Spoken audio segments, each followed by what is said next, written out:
అందరికీ నమస్కారం. దిహామాకు స్వాగతం. ఈరోజు recipe paneer and bread pulao.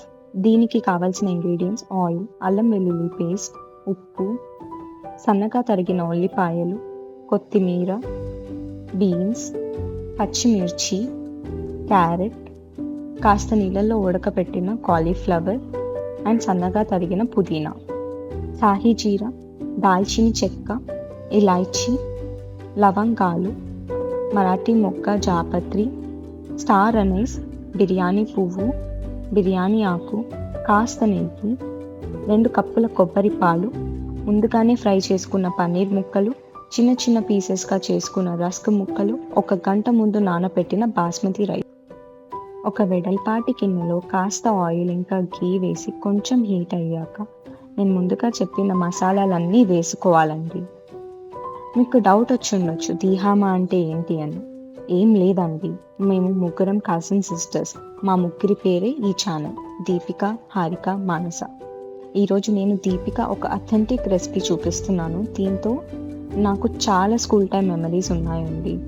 So నేను దీనికి కొంచెం నా స్టైల్లో టచ్ ఇచ్చి నేను ఇంట్లో రీక్రియేట్ చేస్తూ ఉంటాను. టేస్ట్ అయితే అదిరిపోతుంది, మీరు పక్కా ట్రై చేయాలి. అలా మసాలా కొంచెం ఫ్రై అయ్యాక ఆనియన్ వేసి కొంచెం ట్రాన్స్పరెంట్ అయ్యే వరకు ఫ్రై చేసుకోవాలండి. ఇప్పుడు కడిగి పెట్టిన పుదీనాని వేసి ఒక మంచి మిక్స్ ఇచ్చేసి ఒక 2 స్పూన్స్ ఆఫ్ అల్లం వెల్లుల్లి పేస్ట్ని వేసి పచ్చి వాసన పోయే వరకు ఫ్రై చేసుకోవాలి. ఇలా ఫ్రై అయ్యాక మనం ముందుగా కడిగి పెట్టుకున్న కూరగాయలని వేసుకోవాలి. క్యారెట్, పచ్చిమిర్చి, బీన్స్. సో నేను కాలీఫ్లవర్ని ఒక 10 మినిట్స్ ఉప్పు పసుపు వేసి నీళ్ళలో వేసానండి.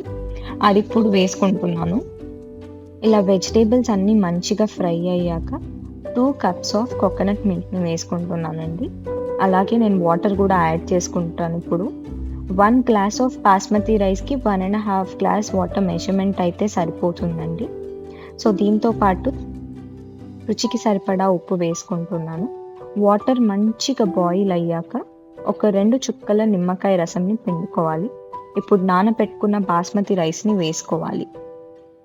ఇలా రైస్ 70 to 80% ఉడికాక వాటర్ అన్నీ ఆవిరైపోయాక ఇప్పుడు ఫ్రై చేసుకున్న పన్నీర్ ముక్కలని, రస్క్ ముక్కలని వేసుకొని మంచి మిక్స్ ఇవ్వాలండి.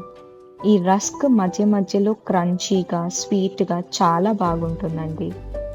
ఇలా మొత్తం మిక్స్ చేసుకున్నాక 2 టేబుల్ స్పూన్ ఆఫ్ నెయ్యి వేసుకోవాలి. అలాగే తరిగి పెట్టుకున్న కొత్తిమీరని వేసుకొని మూత పెట్టేసుకొని ఒక 10 to 15 మినిట్స్ వరకు దమ్ పెట్టాలండి. అంతే, tasty pulao ready. Thanks for watching.